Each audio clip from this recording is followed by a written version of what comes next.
Definitely. Well, look, man, thanks for coming in. You and me have been friends for years and years. So, and you were definitely one of the guys on my radar that I wanted to get in. And the reason I wanted to do that is because you do some pretty extraordinary things.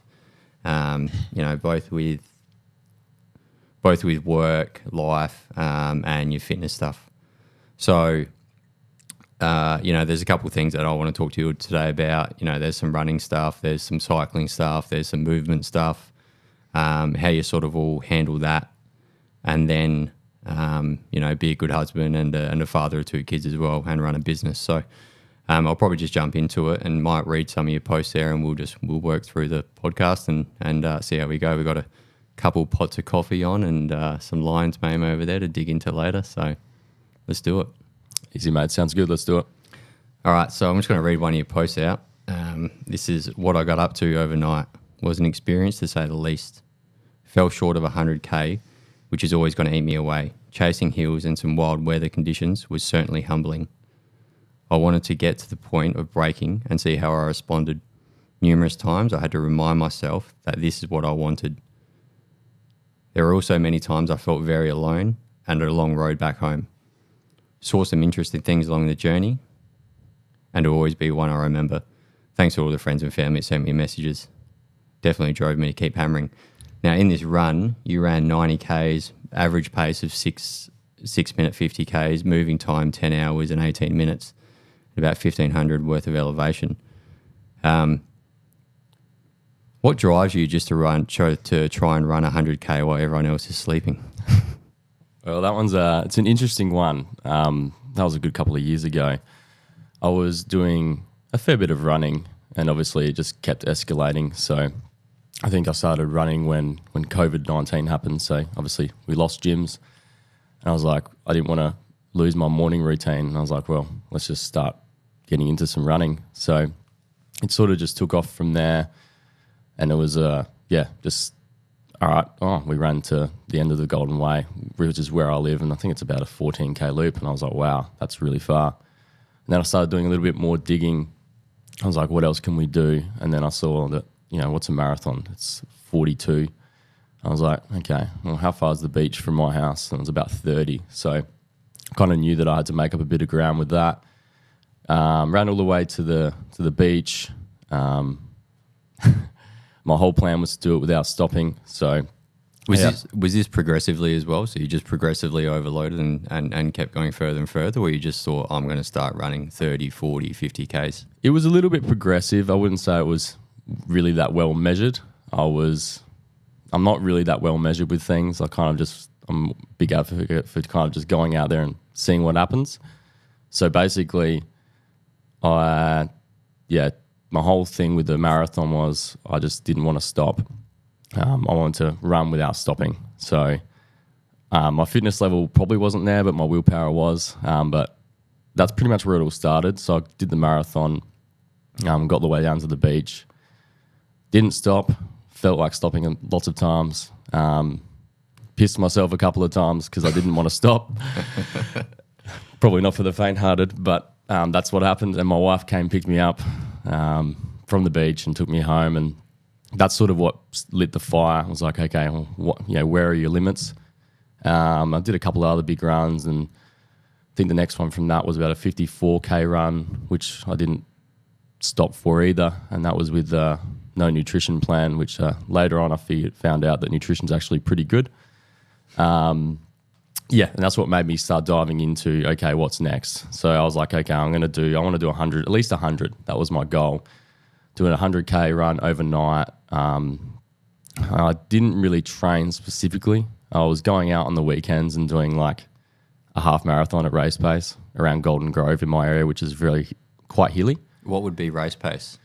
Well, race pace, it was depending on my fitness levels at the time, but it would range around where I lived. It would be anywhere from 3:45 to 4:05 per K. Yeah, so you're moving under 3 hour marathon time. Yeah, yep. And that was something I did want to tick off the bucket list. That gave me a lot of mental strength. Like, hey, you're running around an area where there's lots of elevation, and you're doing it at a clip, that's sub 3 hour.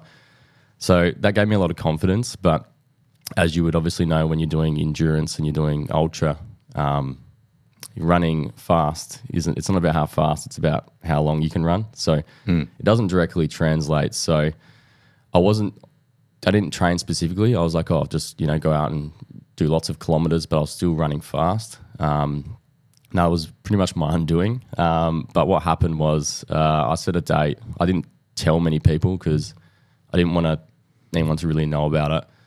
So I set a date. I booked the afternoon off work. So I finished work at about 2:00, went home, had an hour nap, and I think I set off at about 5 p.m. The worst part about it was that day, anyone who lives in Adelaide would remember the day because it was when the hailstones come down, damaged everyone's houses. Oh, yeah. Terrible weather. Wind was horrific. You picked the perfect day to run. I did, and when it was hailing and destroying people's homes and cars, that was probably a good easy exit. That was a good way out for me not to do it, but I said I was going to do it. So I took off and left the house, and yeah, off I went, and I didn't truly respect it enough, I don't think. Like, I left the house and I started running straight up into the hills, straight away. And so I'm already in elevation, and I thought I was running slow, but I was doing like 5:30 per K through the hills. So anyone who runs at elevation, like generally in most ultras, I think the plan of attack is walk a lot of the ups, run the downs, run the flats. That's generally pretty common. Yeah, definitely. I've run a 100K race, and my goal was to definitely walk most of the ups after 30K. And, the first 30K I was generally running most of the ups, but it wasn't that horrifically down and up with elevation in the first 30K anyway. But after that 30K, we started to work our way through the hills, and it was definitely a lot of walking up them hills and then also down as well. So yeah, I understand what you're saying. Yeah. So yeah, I've never been too smart. So yeah, I was running through the hills, and I just thought, how good's this? I had my earphones in, I was listening to music, and I was like, this is the best thing ever. It was super duper windy. It wasn't raining at that point. It broken off for a little bit.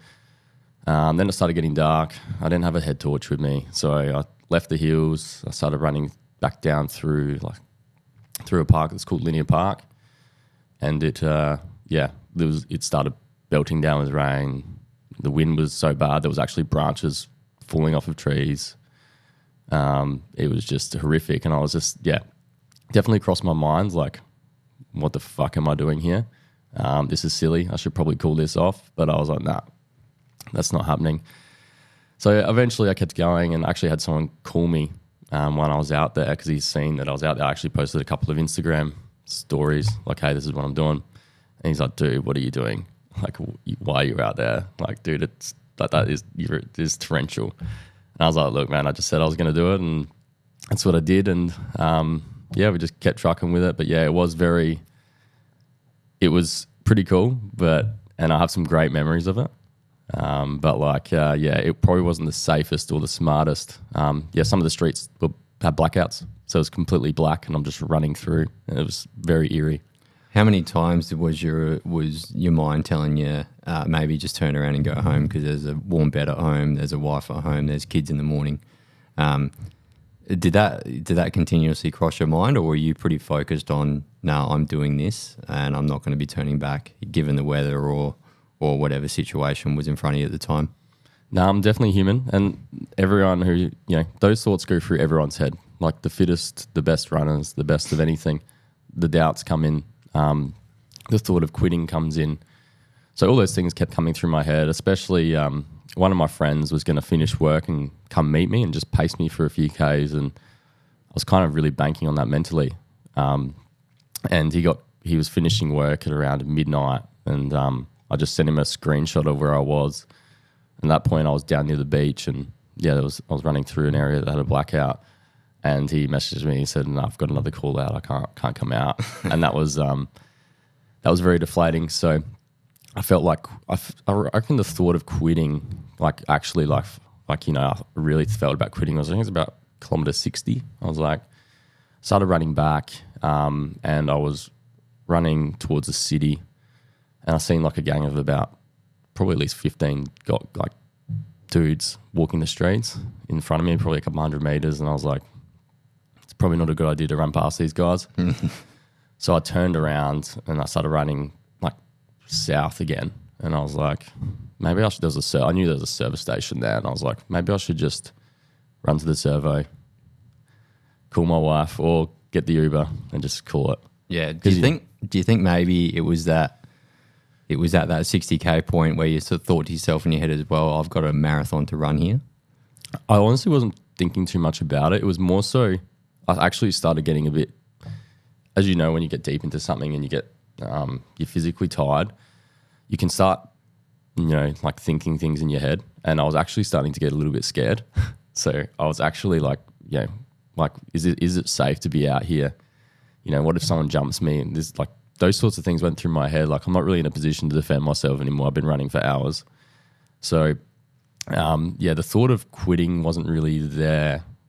In terms of your question, I was more so thinking about my safety at that point. Mm-hmm. Yeah, I sort of like, I can relate there, but I was, when I say relate, when with my 100K race, it wasn't, I didn't really have the sort of thought of safety. I had the thought of injury, what I was doing to my knees and ankles and that sort of stuff. Because mine was a controlled race with, people at checkpoints and stuff like that. They can check into you. But no, I never went on the solo effort and just decided to do it by myself, which is probably not the smartest move to do. But you did it in the end, so it was definitely a good thing. Yeah, and sleep deprived was a real thing. So, if when I do this again, and I will, and I'll probably go the exact same route, I probably would just make sure I'm well rested in terms of sleep, because obviously sleep deprived, tired, that's when you start hallucinating and seeing, like, you think things are there when they're not, and things play in your head a little bit more. So I would make sure I'm a bit more well rested and well prepared, because I wasn't well prepared and I was just having a crack. Yeah, I understand what you mean when you're talking about sleep deprivation. I did a lot of that in the military. Went a couple of days without sleep, and your mind just starts playing tricks on you. You do micro sleeps where you could be standing up and your body will just jolt into a position and you'll lose your legs under you because your body will snap sleep, and then you'll wake up and stand up. And after, especially when you get to around that 30 to 48 hour mark, some pretty crazy shit can happen in terms of that. So when do you just said that you potentially be doing it again? When do you want to target this?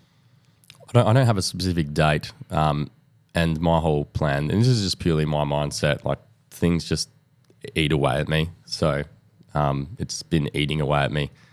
I've had plenty of people like, oh, only 90 Ks, why didn't you just do 100? I was like, yeah, fuck you too. Yeah, fuck you. I got to my house and I looked at my watch and I had like 90 kilometers, and I was like, man, I have to go out and chew up another 10.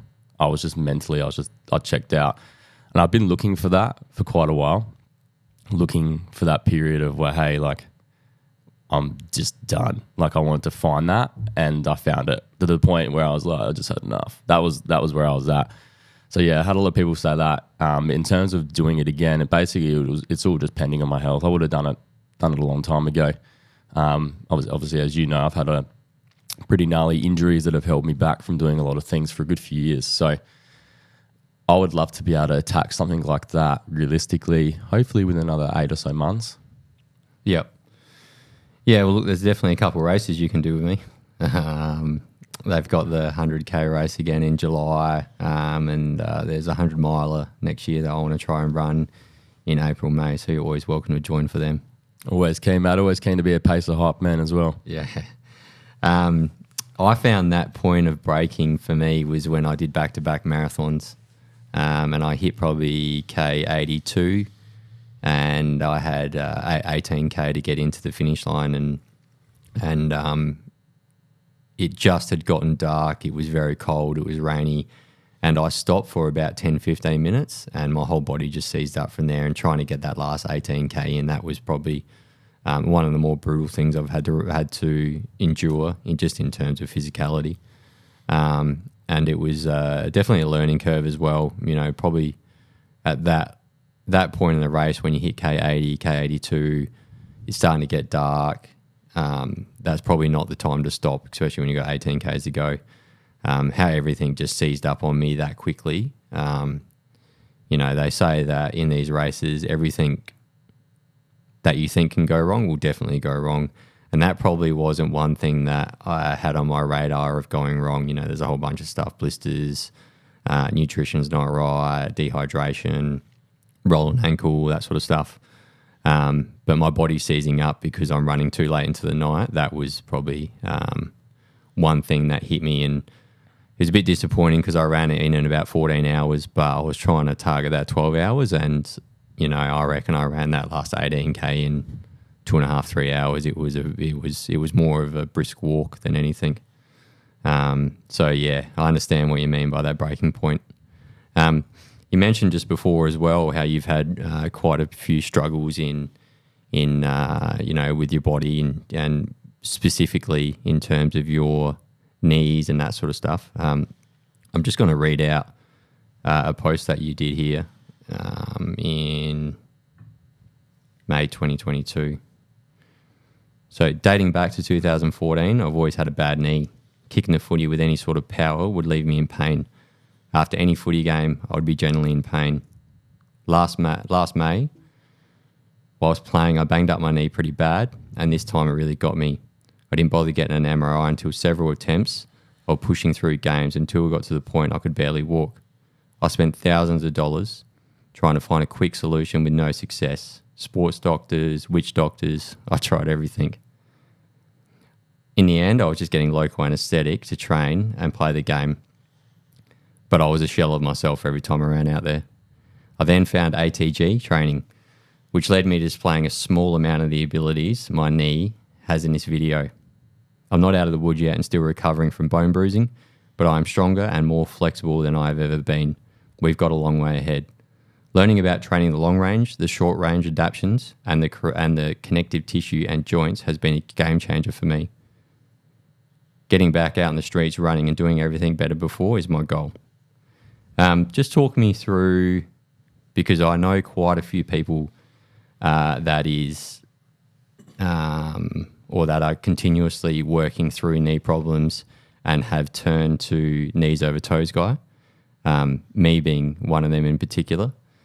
When I first started ultra running, my knees were pretty bad. I've had a knee recon on my left knee, but I did a couple sessions with you, stuck at it for months and months, and now I ran a 50K race on the Gold Coast in December, and I've had no knee pain. I'm probably averaging anywhere from 40 to 60K a week running now. Don't get any knee pain anymore. And I found that the more, it wasn't targeted to lifting heavy weights, but it was getting that knee flexion back, getting the full movement back in my knee. And I have a physio that I see, and he was really, really keen on me getting into this as well. And we've been working through a few things, and I can say that I've probably had stronger knees than I've ever had before. Did you just want to sort of explain to me how you maybe got onto him, and then sort of what you've been progressively doing over the past year to get your knees to where they are now? Yeah. Well, what was the date you said on that post? That was 14th of May, 2022. We're in 2024, and I thought I was at the door. I thought I was about to walk in it, and still a very long time of constant setbacks, learning, continuously trying things, continuously trying to get it back out there and run and do normal things. So it is not linear by any stretch at all. So I will say that straight away. Like, it's no magic pill. Like, that post is back in 2022. We're in 24. So there's no easy path for you. So you've got two options. You can either accept your fate, or you can start looking for answers. But just know that there is never a quick solution to anything. So I will say that straight away. That's probably the first thing.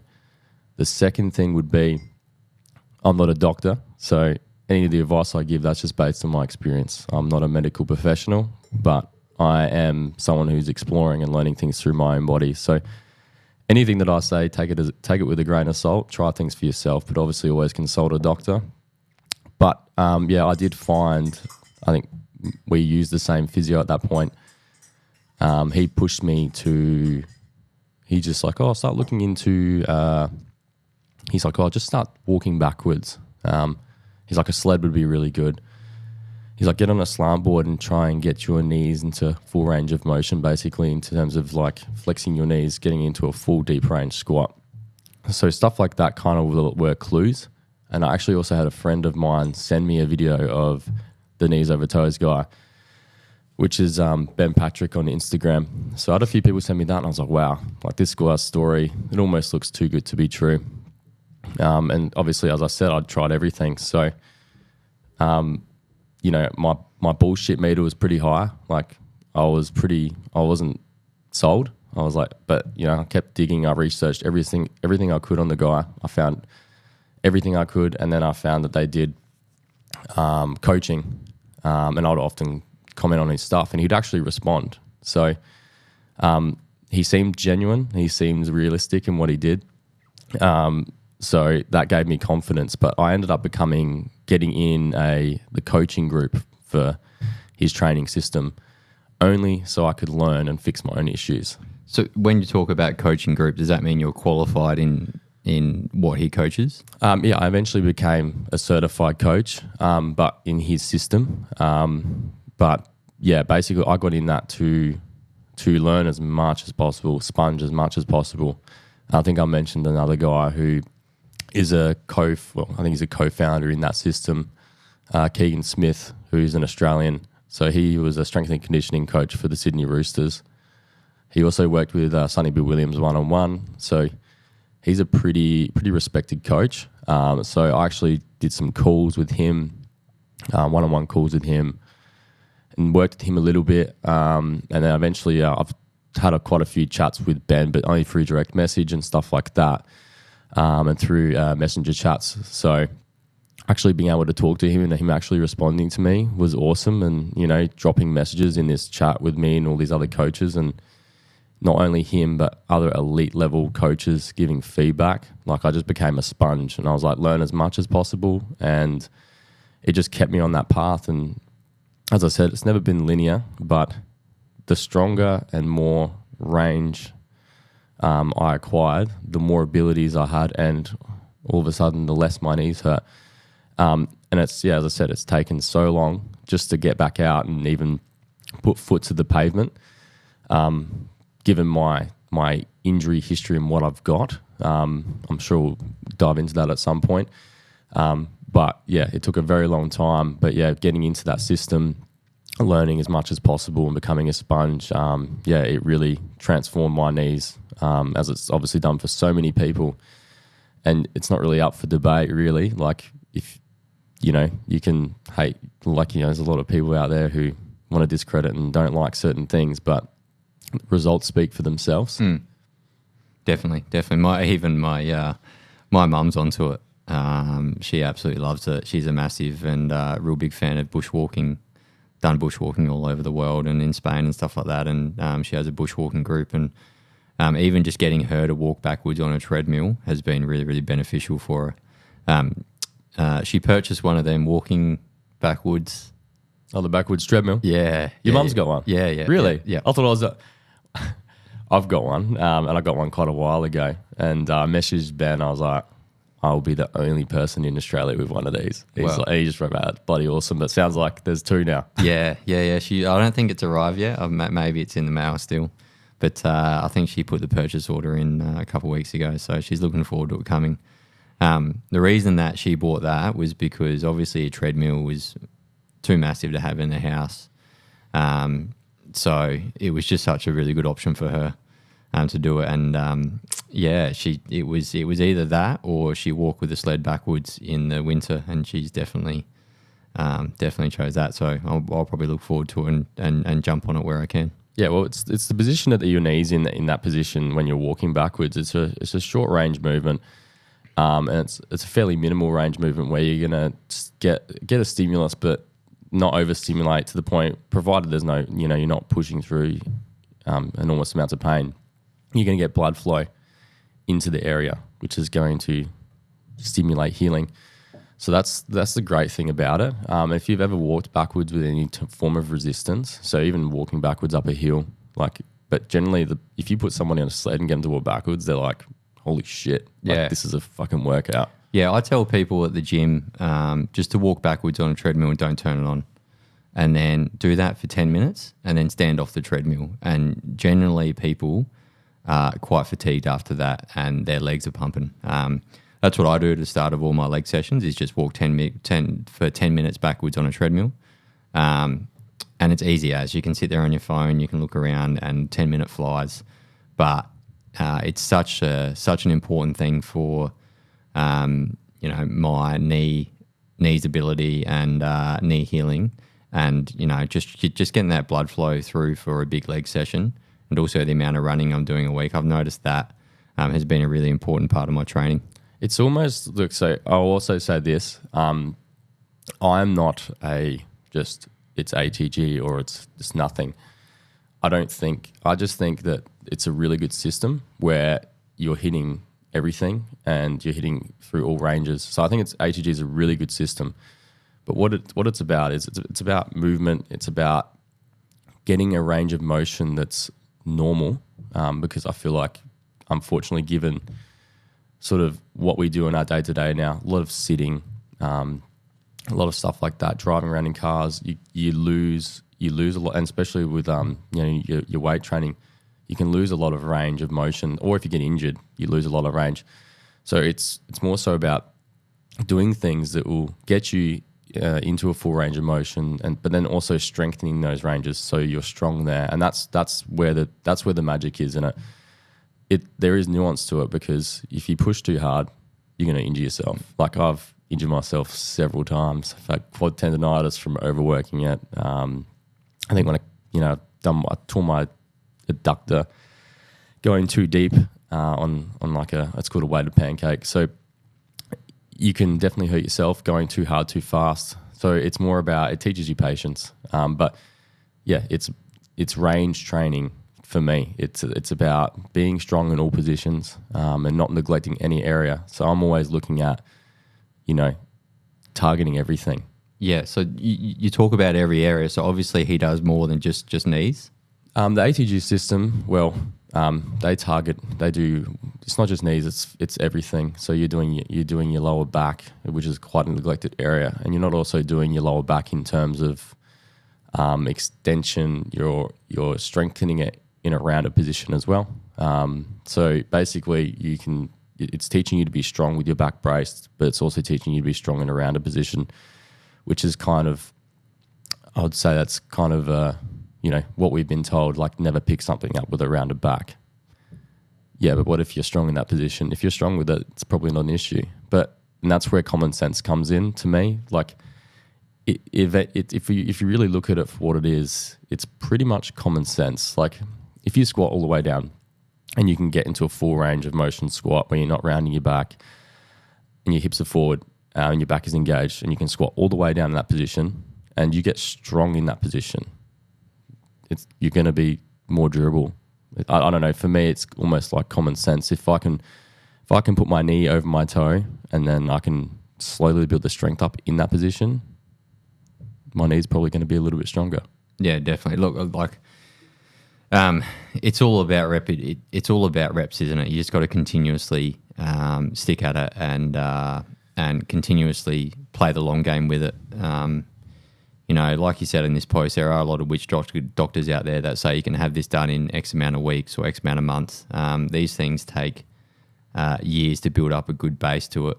Even I've noticed that since I started the ATG knees over toes program that, you sort of walked me through, I don't really get tired in a sense of my joints, knees or ankles or lower back when I run 20 kilometers on a Saturday or 15 on a Tuesday. It's because I've started to develop strength in areas that I didn't have before, and more, very importantly, in my lower back strength. I was at a wedding probably 6 or 7 months ago, and we were standing on the beach, and I was standing with a whole bunch of mates, and everyone's back after half an hour was sore from standing on the beach. And it probably just shows you the type of work they do, but then two, the type of work they don't do to ensure they have a strong back to be able to stand on the beach for half an hour. And I think those sort of things are extremely important when you're trying to raise a young family, pick up your kids, kick the footy with your kids, stand on the beach at a wedding for half an hour. These things are missed in normal life, and it's really, really good that you found this type of system. It's really good that you pushed me onto this type of system. Otherwise, I don't think I'd be able to run as far as I can run and do some of the things I couldn't do without it. Even to the point of pushing the program up to my upper body and working my shoulders now. I struggled to bench press, 2 plates on the side, a year and a half ago. But through that full range of movement and doing the full range of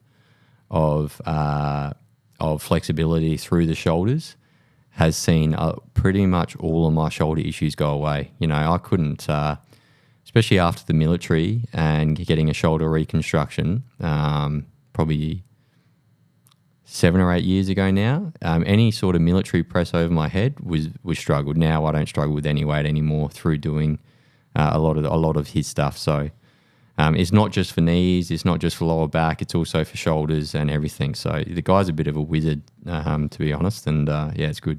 Yeah, definitely. And I would also like to give credit to, so it is Ben. Ben is the original founder of that system, along with Keegan Smith as well. There's also a brilliant coach out of Canada, Ontario. His name's Ben Clarefield. So all three of those guys have trained extremely high caliber athletes, Olympians, medalists, the whole, all that sort of stuff.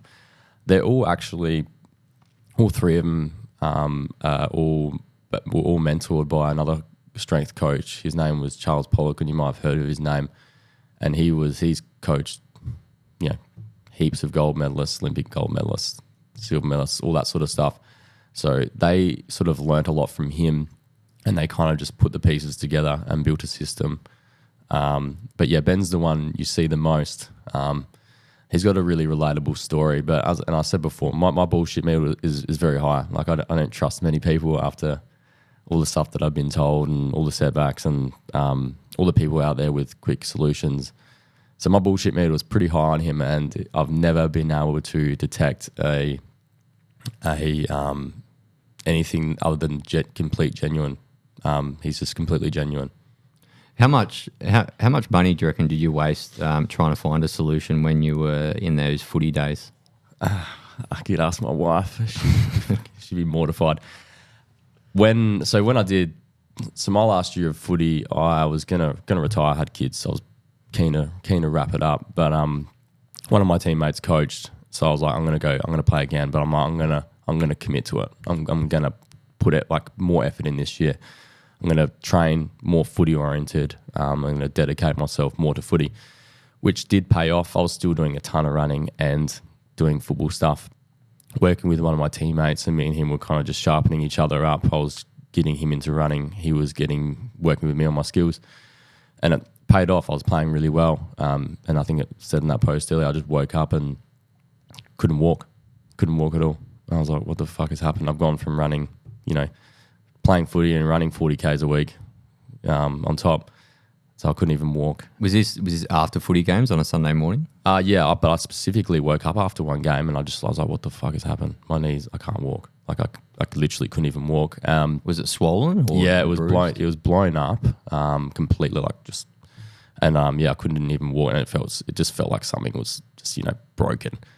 And then I gave it a couple of days. Went out around a 10K, and I was like, this isn't good. As you do. Yeah, this isn't good.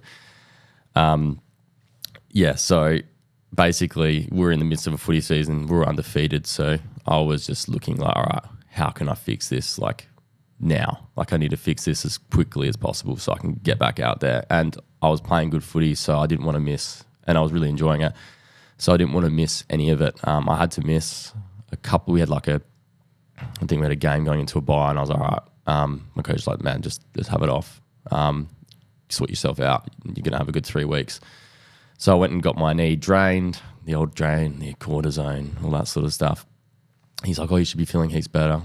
I felt better because I think it was a stupid amount of fluid. He's like, yeah, that's a lot. Got drained out of my knee. He's like, you should be feeling a lot better. It didn't. It felt terrible. So I think I ended up missing probably a couple more games, and I just forced it. I was seeing a witch doctor that I got recommended to me, and he was sitting me in all these sorts of simulation devices for hours a day, and I'd see him a couple of times, 2-3 times a week. Devices that like shock your leg basically, essentially, and was getting my quads to contract. And he's like, you need to build the strength up and all this sort of stuff. I didn't get an MRI. I just kind of wanted to, as I said, wanted that quick fix, like get back as soon as possible. Yeah, it's a tough thing with footy, isn't it? Especially when you're on a week-to-week basis.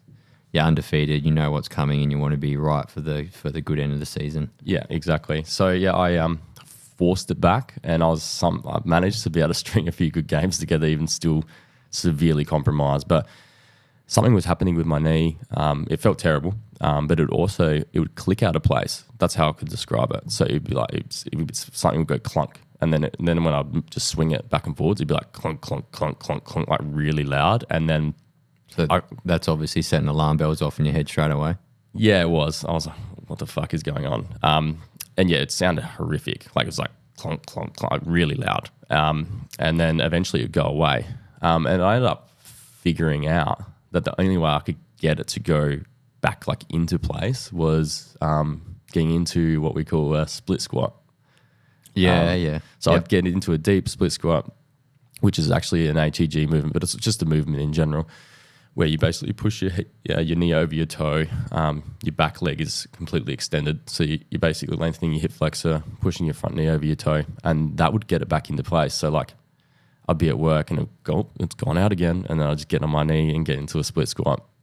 And eventually that went away. But in that footy season, I spent so much money trying to come back. I didn't actually come back. I came back for the grand final. I had some cortisones just to train to fool my coach into picking me.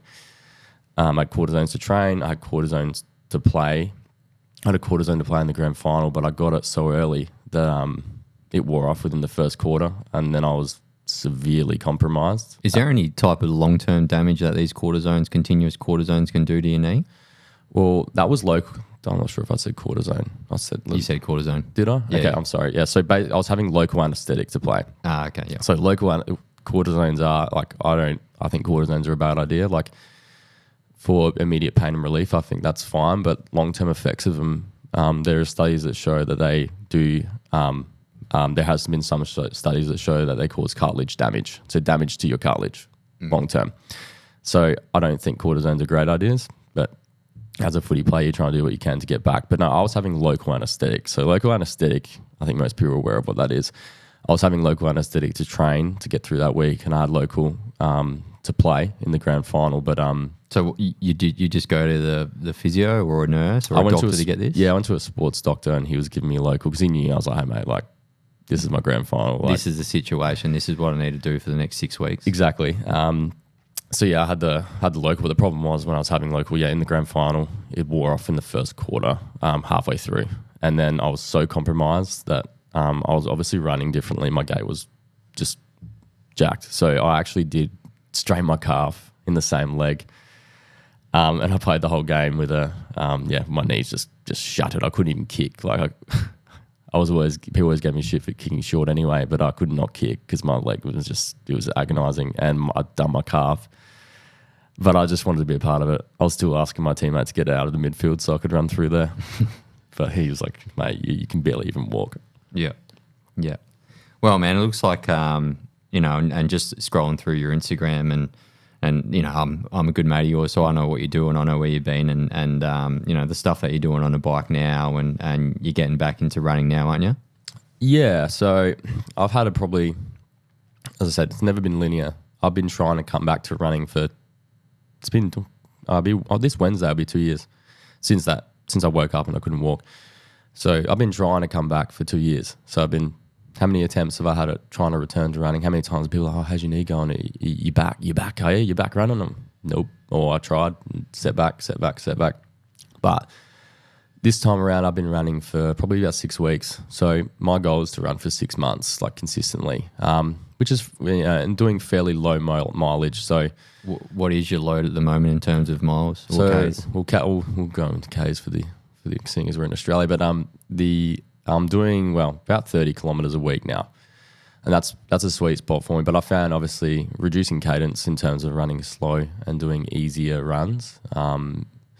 Across how many runs are you running that distance a week? I'm doing about 310s a week, 310Ks a week with a bit of elevation in there. And I'm just really trying to stay in that lower aerobic zone. So we refer to it as zone 2, which as a zone 2. It's very beneficial for building your aerobic base. So I'm just hanging in there and trying to make these runs quote unquote easy. And just like the strength and the range training, it's trying my best. I'm very good at giving advice, but taking it. Just creating a stimulus, enough of a stimulus where it's not too much, but it's enough to create a stimulus that you can get back and you slowly build back in. And that's the same thing as doing some of these movements where, like a split squat, or you're doing full range of motion squats and you're on a slant board or anything like that. You're applying a stimulus where it doesn't hurt too much to the point that it's going to ruin you.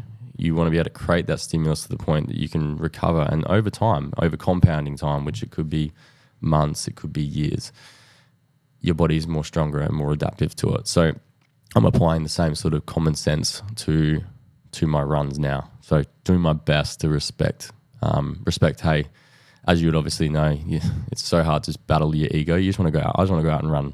I just want to go out and go, fuck it, I'm just going to go try and do this 100. I want to go do that tomorrow. But I physically go, hey, like, dude, you're going to have to just take it step by step every day. And so my goal at the moment is just to stay out there and then try and enjoy it. Enjoy the fact that I can actually put 2 feet on the ground, because for the last 2 years I've been watching people run and doing stuff.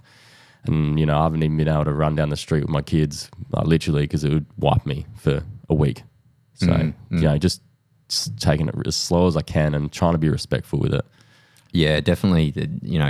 Respecting the body, listening to the body, and just making sure you ease back into things is very important. Similar to me, after I ran a 100K race, took me 4 to 6 weeks to be able to run again. But all I wanted to do after that 100K race was go run big distances again. And it took, I started at 10 kilometre weeks, 20, 30, 40, and built up. Then I ran a 50K race, had a bit of a calf issue, and now it's that build-up stage again, and I'm, feeling really comfortable where I am now. But the further I run, the longer I run, and the more time I spend in zone 2, the easier things become. I ran 17K yesterday, and, when I would have run 17K 6 months to a year ago, it would have put me out. But it just doesn't, because I've spent so much time now running in zone 2 and doing it for a long time, that sort of stuff just doesn't, it's hard, it's fatiguing, but it's nowhere near as what it used to be. And the toll on the body just doesn't really, I woke up fine this morning and I'll run again tomorrow and I'll run again the next day. Yeah, and that's where I think people get it twisted, right? So people think a lot of people think hard work is, hey, I went out and ran 10Ks this week, but I went hard and I killed myself. Like, that's hard work. Yeah, I used to run like that. Yeah, hard work is showing up every day and going and lacing up your shoes or going into the gym, putting that work in. But it's not a balls to wall effort. It's just showing up consistently and putting in that effort for a long period of time. And it's not balls to wall every day. Some days it ain't pretty, but it's that consistency of showing up. But you don't want to kill yourself. Like you can have those sessions here or there where you come out and you go hard, 1 or 2 a week, but depending on your volume and what you're doing. But it's the consistency of showing up. Like you consistently rock up every day, and regardless of your feelings, you do it. Yeah, I think, I definitely agree. And getting better is boring. It's so boring because especially with running and running in zone 2, it's boring. You're consistently telling yourself to slow down. You're consistently saying, I want to run faster, but I don't. But to get better, I need to run slower. And it is so boring. Boring to the point where I don't really I sort of dread runs now because I know I'm just going to sit at that sort of pace for that and within that heart rate zone for hours. but God, I feel good when it finishes. Yeah, and it's like you just got to think of it like as a long game thing. Like, okay, I run 3 times a week, and I run for 3 hours a week, and okay, 3 hours a week, 6 hours a week. 6 hours a fortnight, and that's 12 hours a month. And I go, what does that look like over 12 months?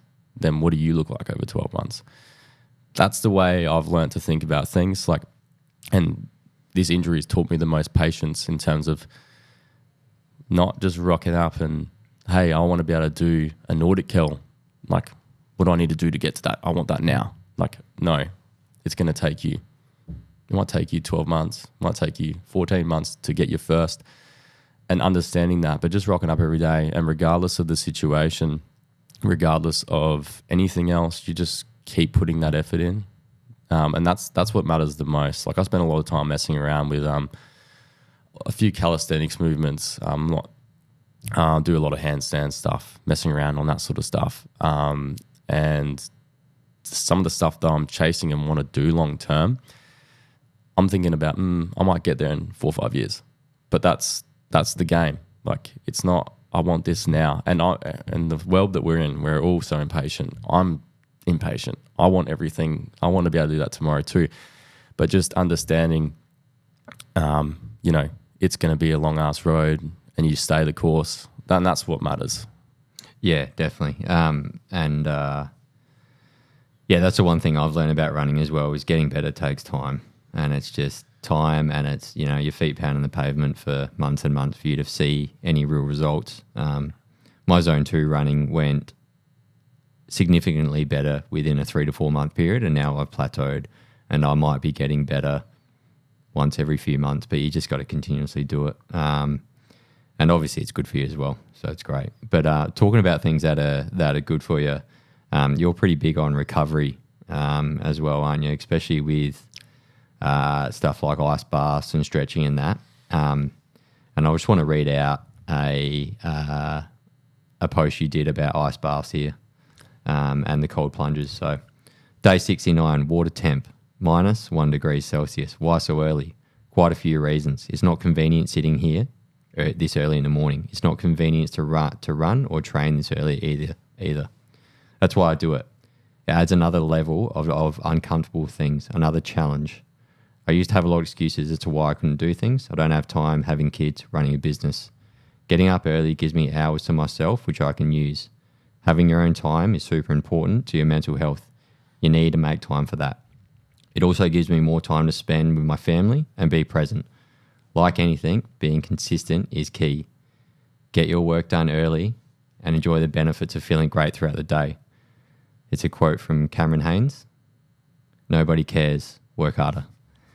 It's, especially with the ice baths and the cold plunges, because I wasn't on, or I'm not on Instagram or anything like that, but my wife showed me what you do, and I thought to myself, why does he do that? And I did some research, then I messaged you and said, I need to get this set up at my house. So what do you do? And I'm probably been at it now, doing it daily for 5 or 6 months, and I don't think I'll ever go back to not doing it first thing in the morning ever again. My usual time is between 5 a.m. and 6 a.m., sometimes 6:30, depending on when I get up. But it's the first thing I do every day is I get up and I get in the cold plunge. And my rule is I'm not allowed to eat or I'm not allowed to drink before I've done 3 minutes below zero. So for me, it's a really, really simple choice for me, because I wake up pretty hungry given the amount of training I do. And I wake up starving, and I'm not allowed to eat or I'm not allowed to have a coffee until I do 3 minutes in there. But through doing that, and when you get out, the medical benefits and the feeling benefits are great. But I love doing it because it's a hard thing to do, and it's a hard task to do first thing in the morning, which sort of speaks to what you're sort of talking about here as well, getting up early. And it's not convenient to do this, it's not convenient to do that.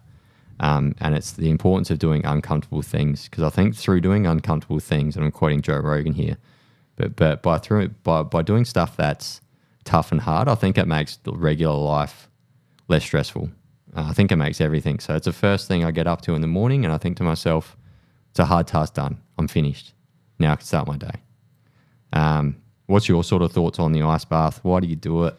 And what's changed since you started doing it as well? Yeah, I like doing the ice baths as well. And yeah, it's this thing that we're doing, like the life, this game. Like obviously, it's so easy to get caught up in like, look at me doing this. Like I don't. Oh, I want to start doing it more. I want to start posting on Instagram, but like probably it have to be 99% of what I do is not on there. And I haven't shared anything for quite some time on there, but I do want to get back into that because if anyone can draw anything from it and it helps them, that's pretty much, I'm happy with that. But it's you versus you, and everyone these days, it's things that people are going through. Everyone goes through things that are tough. So it's about building mental fortitude is one of the biggest things. So recovery is one thing, but mentally, like for me, I'm at my best when I'm doing all these things. So breaking friction early, I can get in a nice bath when I want to.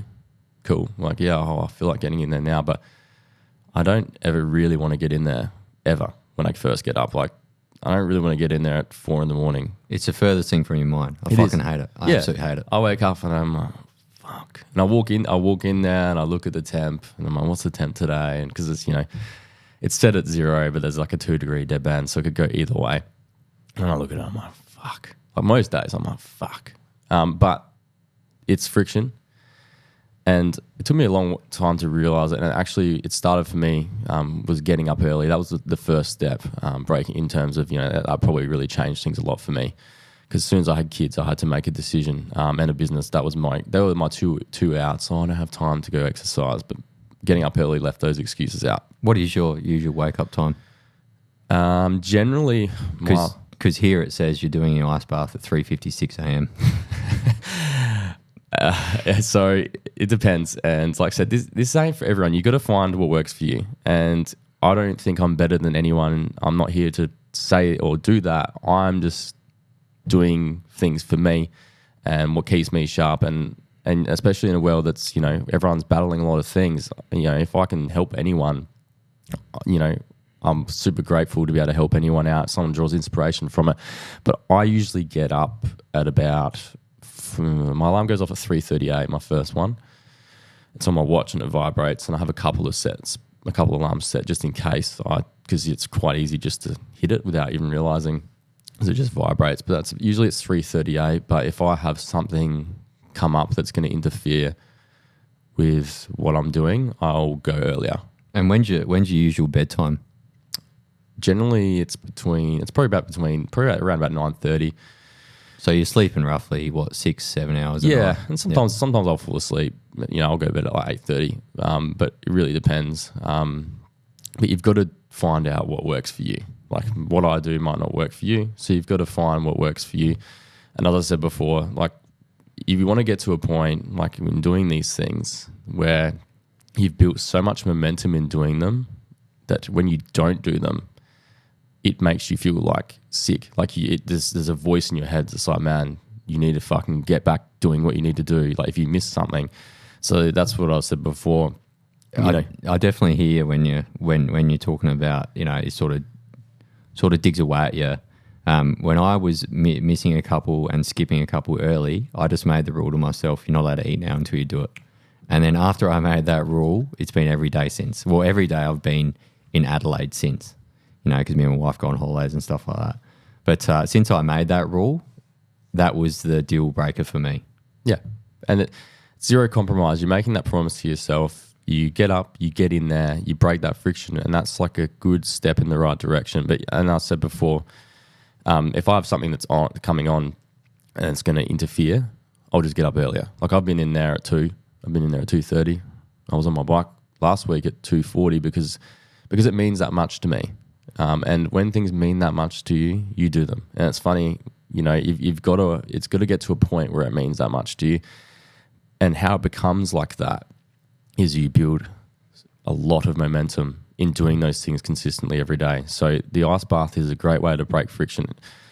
In terms of what it's done for me, because that was the original question, The ice bath is probably the biggest thing I've noticed, especially having kids. Anyone that has kids can definitely relate, especially sending them off to childcare, how sick they get, how sick you can get. I haven't been sick. Like things have brushed me. Like that's how I describe it, that they've grazed me. But yeah, I barely get sick anymore. I've been sick since I've been doing it for over 12 months. I've been for about 16 months. So it's obviously helped your immune system. What about stuff like metabolism, inflammation in the body? I haven't noticed heaps. There's a lot of conflicting studies out there. And this is what I say to people. Try it out for yourself and make the assessment yourself. And don't just do it for a week or a month. Like when you try something, my rule is for trying something, give it 3 to 6 months at least. So if you're going to try a supplement, if you're going to try a new movement or and I've had friends who have gotten injured. Running routine, biking routine. Exactly. Reading a book. Anyway. A stimulus, creating a stimulus or something that your body's going to have to adapt to takes time.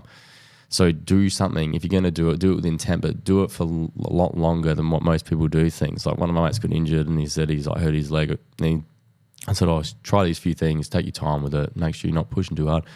He's like, yeah, I've been doing that for 3-4 weeks and nothing's changed. I was like, mate.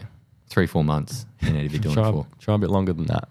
Yeah. I talking about staying or sticking with things for a few months. I've been doing a 90% carnivore diet for probably roughly 3 months now, and I don't think I'll ever go back to not being a 90% carnivore diet, eating meat, eggs, pretty much meat and eggs after my 6 o'clock meal or 6 a.m. meal every morning. And the stuff that it's done for me in terms of feeling good, running, energy, not getting any lulls throughout the day where I've had reduced energy. It's been terrific, and stuff like the ice bath as well. So I understand what you're saying with sticking with stuff for 3 to 4 months, because it probably took me that 2 to 3 months to feel the effects of how good a 90% carnivore diet is. And there's always that excitement, like when you try something new, like your mind can play tricks on you as well when you first do something. Yeah, novelty wears off as well. Yeah, so I always, and that's my rule as well, like you want to do something well and truly so the novelty's worn off, because how many times have you tried supplements or you've done something and you're like, oh wow, like this is really working, but it's actually just your mind playing tricks on you. So anytime you do anything, you've really got to give it that time to settle in, especially once the excitement wears off. Because I remember the first few ice baths, I was just like, whoa, how good is this? Like, you love it. All you want to do is talk about it. Yeah. So it's just on Instagram.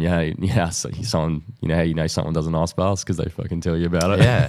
It's contagious. All you want to do is sit there and talk about it because it makes you feel so good. As I said, man, Instagram's obviously it's probably a good thing, but it's a wild place. There's a lot of people shitting on ice baths, and there's a lot of people, that love it. And my opinion is, I don't really have an opinion. Like, do what works for you, and you just got to do what works for you. It's that simple. Don't worry about what other people are doing, because at the end of the day, it's your life. People just get so caught onto what people say. Try things out for yourself and see how it goes. Yeah. I've had a lot of people tell me that eating 90% carnivore diet isn't good for you, but I like to think that the practical side of things, I'll just rather do it, try it out, see how it is. And the same thing with the ice bath. There's a lot of people out there that don't say it's good for you, but what it's doing for me right now and the effects I'm seeing in my life, and especially with eating 90% meat, is far outweighs what they're saying what some people are telling me that I should or shouldn't be doing. And my challenge is just try something for a month. And if you can get through a month, try another month, and then try another month. And that's what you got to keep telling yourself. And it works for you. Like that type of eating works for you. Might not work for somebody else, So you got to try these things out and do what works for you. So I'm pretty open. I'm pretty open when it comes to nutrition and training. I think everyone should train, and train through all ranges. I think that's super important. People to stay mobile, but staying mobile and being strong and mobile is the key. I feel like that's probably a missing link for most people, and that's why the bar is so low. The standard is so low. But you've got to do what works for you. But that's something I think everyone should be doing. I think at the gym, or the mobility sort of stuff, it really gets looked over. And it's also like a misconception of what it actually is. I've had the amount of people that say to me, oh man, you just lay around like stretching all the time. I'm like, no, I don't at all. Like static stretching is a great entry point to something, but it needs to be a lot more dynamic than that long term. And that's a nice way to microdose range. Are you talking about putting stretching, but then putting load through the stretch as well? Yes, definitely. So, getting into end range positions. And then there's also a theory of long and short range, which is where you apply a long range movement is where the muscle is in a lengthened position and then you're putting tension on it. So that's a long range and a short. So a long range position, if I had to describe a long range position, like I don't know if everyone, I mentioned it before, a Nordic curl. Your hamstring is in a lengthened position, and that is the most tension is there. Okay, and then if we do a hamstring curl, I would refer to that as a short range movement. Okay, so the hardest point of that movement is when your hamstring's in the shortened position. So we've got a long range and a short range, and then there's also middle range movements. So I'll look at things like that, where the tension point is, but I also loaded stretching stuff is really good, but you've got to be gentle and it takes time. And I think static stretching is like a great entry. And it's also, as I said before, a good way to micro dose stuff. Like if you're sitting around, get in like a position and just rest there, and push it a little bit and you'll find things open up. So I did spend a fair bit of time messing around with static stuff, and occasionally I still will, but it's a misconception of what it actually is and what you're doing. It gets looked over. People could do like a 5-minute mobility thing and they're just laying around and fucking around at the gym. That's not what it is. It needs to be like you're doing your back, or you're doing a push and you're doing a pull, but then you're doing like a mobility, like a dedicated session. I definitely think stretching is really, really important as part of my daily routine. I'd stretch for half an hour to an hour a day, but also putting load through the muscles is even more important, and strengthening those muscles as well. And it's Ben, isn't it, the knees over toes guy? I listened to something that he was saying probably a couple of weeks ago on his Instagram, or might have been on Twitter or X, and he was saying that he hardly does any stretching at all. All his stretching is done through movements in the gym, putting his muscles under load and staying in that position, which I thought was very, very interesting, because it sort of goes away from traditional teachings of what they've been telling us. You need to stretch to increase, muscle length and stuff like that. But he's putting his muscles through load, but also in positions that are stretching. Yep. Yeah, definitely. Which is very different from what's being taught. Yeah, traditionally. Yeah, definitely. He's as I said, he's a great role model.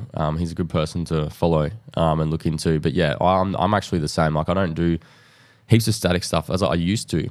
But once you get to a point, like you can maintain it, and you don't need to do much to keep it. So a lot of these things that I do, I'm only doing like a mobility flow like once a week, and sometimes I'll just play around. Like I'll just sit in a squat and sit on the floor, and quite often I'm messing around like with that sort of stuff.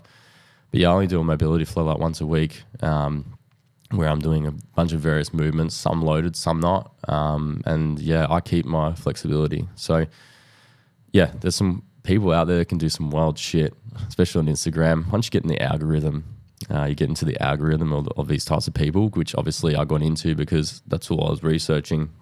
There's some people out there doing some wild shit. But the bar is way too low. Speaking of the bar being way too low, what's your piece of advice for men that have probably come out of playing sport, or have said they've had bad knees from whatever they've been doing their life? What's your bit of advice for someone that's getting to that age, knowing that they're getting to that age and wanting to get back into running, cycling, or anything like that? Well, the first thing I would do is learn as much as possible about movements and stuff like that. Like understand what you're doing, how you're doing it. So, doing things properly, like putting your ego aside. It's not about how much you lift. It's about the quality of the movement is way more important. How you're doing these things. Are you doing it properly? There's a lot of key points to movements that you need to be spot on with. Otherwise, you could injure yourself. So, really study movements. And yeah, as I said before, AGG is a good system, but it's more so about applying the principles of range and getting strong. And yeah, my advice would also be, if you think it's over for you, it isn't, because I've seen multiple surgeons, like these are orthopedics that get paid millions of dollars, or I'm assuming they get paid millions of dollars. One of them specifically said to me, and this was probably only about 14 months ago, and he was like, you will never run again. That was literally his words. Wow. So I left there pretty teared up about it, because I was like, as fuck, is he right? Because yes, it's taken a long time to get better, or it's not getting. There's times where I thought it was getting better. There's times where I thought it wasn't. But did he offer any surgical advice to that? He said there's nothing we can really do for your knee. He's like, he went through I've had like 10 plus MRIs. He's gone through them all. He's like, look at your knee here, look at the cartilage here. So I've got a cartilage defect. I'm missing ligaments in my knees as well, in my knee. But I've also got the main problem is it's called a full thickness fissure. My knees are just getting sore thinking about it. Well, it's called a full thickness fissure in the weight bearing surface of it's called the MFC. So as I said, I'm not a medical expert, so please don't crucify me. It's basically like a tear in the cartilage of my knee. That's my understanding of it, and it's only 13 to 14 mil tear in the weight bearing surface. So basically, the cartilage in my knee is compromised. So basically, the impact causes heavy bone edema, which is bone bruising. And the more I do it, the more it hurts. So, at the worst points, it was just like, it's just agonizing. You put one step down and it's absolutely agonizing. So he said, there's nothing we can really do for that. He's like, we might be able to try and break your leg and put it back into it, so hopefully there's a position where it's not putting so much pressure on that area of the knee joint. But he's like, mate, I'm pretty much telling you, you're not going to be able to run again. So I was pretty disheartening, but I will say this, I had another MRI probably only about 4 months ago, because I'm feeling good, like just want to check up on it. I want to see if there's any difference. There was substantially less bone bruising, like minimal, and basically in where the full thickness fissure is, it's called fibrocartilage, has actually layered in there, and it's not the same as actual cartilage, but it's like a layer. So that wasn't there prior. No. What your first MRI when you spoke to that doctor 18 months ago or 20 months ago, and then one that you got 4 to 6 months ago, you've actually developed a layer of cartilage in there. Yeah, it's called. Yeah, well, yeah, it's a type of cartilage. So this is my understanding. So don't crucify me, anyone who's a medical expert. But it's a fibrocartilage, so it's just a layer. It's not the same. And your body developed that. Yep. And my understanding of this, because about several years ago, I saw another surgeon when I was playing footy at a higher level, to the point where I had to train every day. But it got to the point when my knee was so bad that I had to pull the pin on that. I went and saw him, and he's like, you've got to think about having kids in your 30s. Like when you're in your 30s, he's like, you don't want a knee replacement in your 30s. That scared the shit out of me. But he said, we can try this. And he's like, and I'm very glad I didn't do it. It's called microfracture. So it's where they drill small holes into the knee to try and provide, because that area gets no blood flow. So they drill small holes into the knee, so to hopefully provide, so blood can pour out of the knee and circulate through, and hopefully create further circulation throughout the knee joint. Yep, and hopefully they're trying to stimulate that fibrocartilage to grow there. So that's what they're trying to do with a microfracture. Well, I'm so glad I didn't do that, because the stories of microfracture are horrific. I don't know if anyone's ever listened to David Goggins' second book or read it. He was supposed to go in for a cleanup, and they microfractured him, and it fucking ruined him. So glad I didn't do that. But yeah, they're trying to stimulate like fibrocartilage. That's my understanding of it. And you've managed to grow this fibrocartilage back. Yep. Through the Knees Over Toes program. Well, basically just through training and exploring ranges of motion and getting stronger. And do you think it's specifically that type of training that's helped? That's all I've done. Yeah. For 2 years. Yeah, you got to think to yourself, what have you changed? And to the point, like, I haven't just been going in 3 days a week, or like there's not a single day that I didn't spend hours on myself. And it's not hours pushing myself to the nth degree physically. It's hours exploring positions, you know, to the point my wife is like, at the beginning, she was always looking at me and she's like, Shane, what the fuck are you doing? Like, why are you always doing something? You know, I was like, Chris, I'm like, I need to do anything I can to, hey, if this is going to help me, I'll not leave a single stone unturned for it. So I spent, dedicated myself to it, but just obsessed over it. That was my new thing. Yeah, well, it's not only trying to get back to running and cycling. It's also what your future looks like for your kids as well. Trying to run, kick the footy with them, play on the playground with them. I heard a really cool quote the other day, and it says, "I'm not training as hard as I can to be the most physically composed and best person I can be. I'm training so I can beat my kids." When they become of age in fitness journeys, and you strike that type of person to me. So. And man, that is one of the biggest things, is like being able to play with my kids at that level. Like, to be able to go to the park and my kids are running, they're jumping, I'm running, I'm jumping, we're on the bouncy pillows at a park, you know, like, and I'm doing flips with them, you know, all that sort of stuff.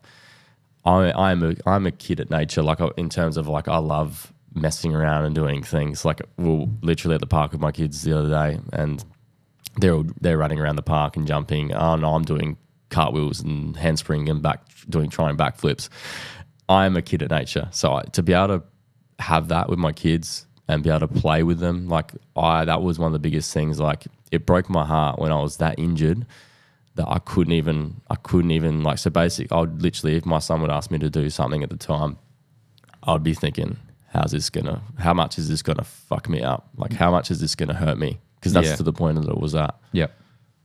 Yeah, that's it's an incredible story, man. To be able to be told by surgeons that you practically won't run again, and then you've been able to come all the way back, and now to do the things that you've been doing, especially with regrowing that cartilage, and it's just through that strengthening program and getting that full range of movement back. In a day and age where everyone's looking for short and quick fixes, nothing can really stand out more than just sticking to the road of doing something consistently and making sure the right work that you're doing is also good for you and leading you in the right direction in terms of where you want to be. So, man, massive heads up to you, and that's a huge congratulations to be able to get to that point. I just see here that you've, the other day on a public holiday in Adelaide on a Monday, that you cycled 240 Ks. Took you about 9 or just under 9 hours. You know, the running and the cycling, you know, do I smell an Ironman coming on? Mate, I can't. Well, I haven't put much effort into swimming. I'm not a good swimmer, so I can say that flat out. Swimming is, I've recently just got back into swimming, and it's deflating when I'm going as hard as I can, and I look next to me and there's an old lady just gliding past me. So, you know, I want to get a few Ironman on here and a few experts in those type of areas so I can pick their brain. But swimming is incredibly hard. But I think once you get the technique down, you can sort of, you know, you can start to swim faster with using you know, less of your energy. Yeah. Well, my goal for training, I've always had there's always long-term or short-term goals, but doing an Ironman, I'll definitely do one at some point, just so I can have that mental badge, like, yeah, I've done that. So I'll definitely get to that at some point.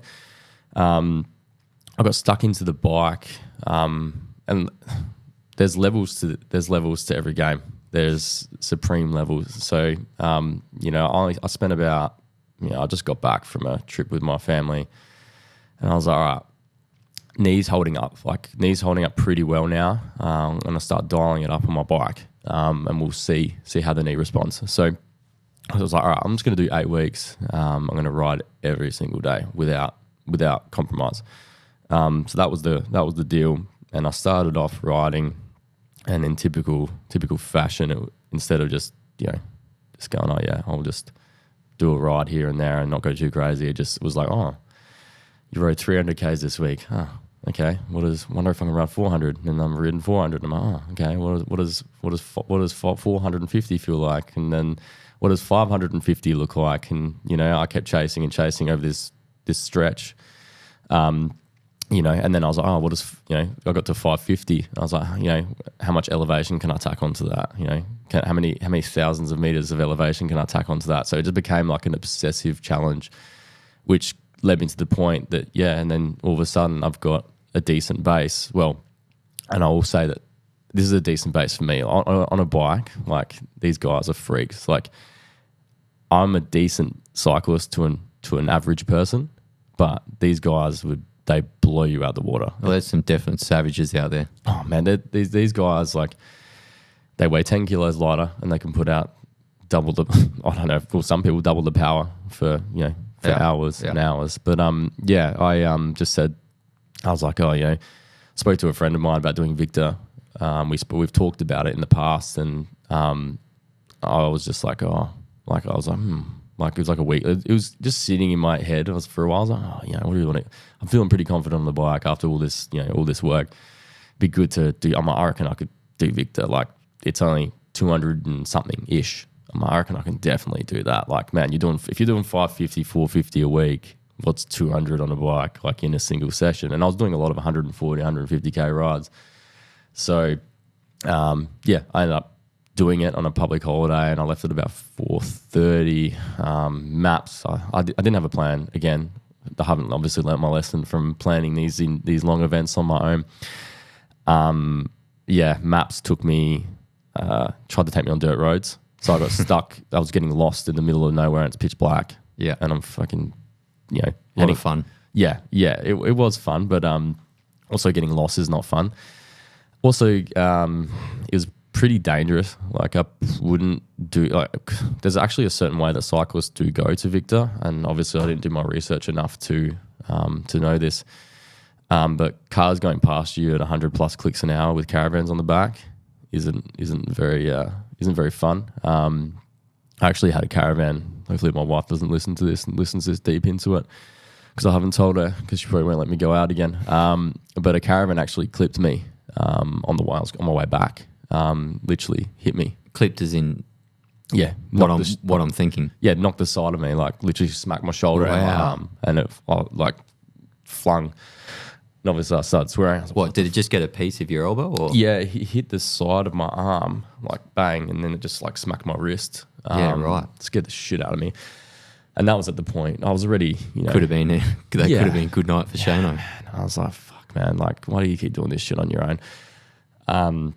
Yeah, it was pretty scary. But it was also one of those things, like, hey, I did it. And I think a lot of the reason why I do a lot of these things, like, on my own, not in events, is to be like, it's just another layer, like, putting myself out there. No one's here to save you. It's fucking, no one's here to say, oh, you're going okay, like, or, you know, like, no one's here to help you. So that's probably the other layer of it that I really enjoy, is like, hey, you're out here on your own. And sometimes it's scary. Like, I was scared when I got fucking almost cleaned up. And I was still on that road. I had to ride that road for another 20 kilometers. And I'm like, fuck, like, I'm scared shitless now.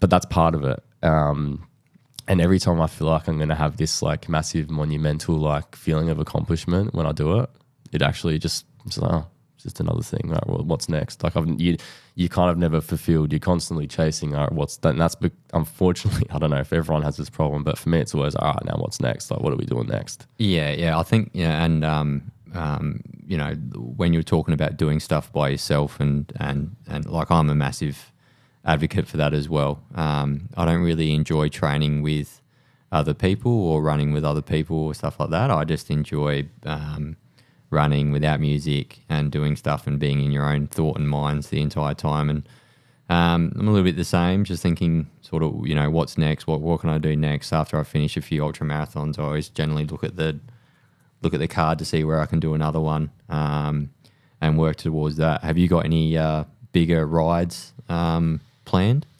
Not really. So after I finished that and did the Victor, I was like, all right, cool. Like, now, like, kind of like flexibility, like, let's just try and hold on to that base, like, try and stay pretty good on the bike, and get back into running. So yeah, been running for 6 or so weeks, as well as strength training, strength mobility training, and riding. So I'm trying to keep all these 3 things, which is a fair juggle. I'm trying to do all that. I'm trying to keep sharp at all of them, and keep progressing the running basically. So that's my goal at the moment is to stay out there, stay running basically. Yeah, good stuff. And you also you're also pretty you're also pretty busy as well, and you run a business, father of 2, husband. How do you sort of juggle all that when you're getting up super early, doing the ice bath, you're training, you're running, and you're cycling, and you're a dad, and you're a business owner, and you're a husband? Good question. Back from a quick toilet break because we've been at it for over an hour now. So the question was, how do you sort of juggle all this, the leg strengthening program, the staying fit and healthy, the running, the cycling, being a business owner, a successful business owner, and being a dad to 2 boys and a good husband? How do you sort of balance all that? And because a lot of people out there to say they don't have time. They don't have time to do X, Y, and Z, or they're too busy to do this. And clearly, and I might not be liked for saying these type of comments, but that might just be an excuse for some people. And I think you're one of the proving points to say that I'm probably correct in saying that, given how busy you are with work and life. Yep. Well, yeah, it is obviously a lot to juggle, and don't get me wrong, it's friggin' hard at times. Being a good husband, I'm not sure. You have to clarify that with my wife. But yeah, it's an absolute juggle, and it's chaos. And anyone that has kids truly understands how much chaos it can be. And then obviously you throw a business in there, and all that sort of, juggling all those sorts of things can be very hard. But I've made that commitment every day. Obviously if your kids are not sleeping through the night and you're juggling issues like that, that can be tough. But yeah, I've been and went through all that, and the commitment was still the same. I get up early and my kids are asleep. I've got hours. Eventually your kid's going to get into good routine. And even when my kids weren't, I still made that promise, I'm getting it done. If your kids are up at 6, if you get up at 4 and you get into training at 20 past, that's an hour and a half. Hour and a half. You've got an hour and a half every day. So that's the way I look at it. For example, like this morning, my wife had to be somewhere. She had to leave at 8. I was like, well, I want to go on my bike. So we were on the road at 4:30. Yeah. There is lots of time. And then you can also, a lot of the time, it just depends on what I'm doing. I'll put my kids to sleep and then I'll do stuff at night as well. So it's just, what are you doing at night? If you're sitting on your phone or if you're watching TV, but it's got to mean that much. And it can look like it's a lot of work, but it isn't. It isn't really. Not if it means that much to you. And it might not. It's not always going to mean that much in the beginning. It's going to take a lot of time. It's going to take a lot of work to the point where you're that dedicated to doing it. And I always refer things to as having momentum, and momentum in any direction is hard to break. So, I've been getting up at that sort of time and putting work into things for, I think it was actually after your wedding. My son was only about 3 months old. And I come back from your wedding, I was like, man, I feel terrible. I've got a list of long excuses. I'm going to the gym here and there. And I was like, all that it gets erased if you start getting up early. Yeah. And that's what I did. And I've been at it ever since then. And that's what was like, what? I don't know. How long have you been married for? 2019. So yeah. Thanks for putting me under the bump. But look, I think getting up early is a life hack. Yeah, absolutely. If you can get up early, like my alarm generally goes off at 5:30 and I'm up around there, and my dogs are up sometimes before then, so I'm around 5 that time I'm up. Everything's quiet, everything's silent, and my wife sort of rolls out of bed half an hour later, sometimes earlier if she's got stuff to do. But it's that I get half an hour of just me time. I do my ice bath and a few things. And I love it. I absolutely love it. And ever since my military days, I've always been up early, and that sort of got me into that mentality. But you know, for people that sleep in, you know, get up at 8 or 9 o'clock, there's hours and hours of the day, and you'd probably get your best learning and some of your best work done before the sun comes up. Absolutely. And that's the thing. Like, do I spring out of bed? Like, sometimes I get up effortlessly, but sometimes I'm like, oh man, really don't want to. But that's kind of the point. Like, I'd probably say 90% of the time, I'm never wanting to get up at that time. Yeah, exactly. So that's part of it. Like, you don't have to be some different to do that. You've just got to really build that momentum. It's like anything. And I think what most people have issues with is staying on track with things long term. Like, you know, you can go to the gym and you can go there, go for a few months, go for 3 months, 4 months, 5 months, 6 months, go for a year, and then people drop off. It's because it's short, generally short dopamine hits. And it's just, you know, like, you got to think, oh, I try my best. I think of things like the long game. Like, you know, I said I've been getting up early for 5+ years. That's hours of work that I've been doing for 5+ years. So, like, what does the compounding effort over that look like over 5 years? Definitely. Well, look, man, thanks for coming in. I'm going to wrap it up here, but I'll probably just close with saying that you're one of those guys that is just quietly has a discipline level that not many people I know have. You're in a few people I know that are just quiet savages that just go about their business, consistently throwing down the hammer and being a good person, man. So look, thanks for coming in. I really appreciate it, and I'll definitely love to have you back again. No, I appreciate it, man, and thanks for letting me be a part of history. No worries. Thanks, buddy. No worries, brother.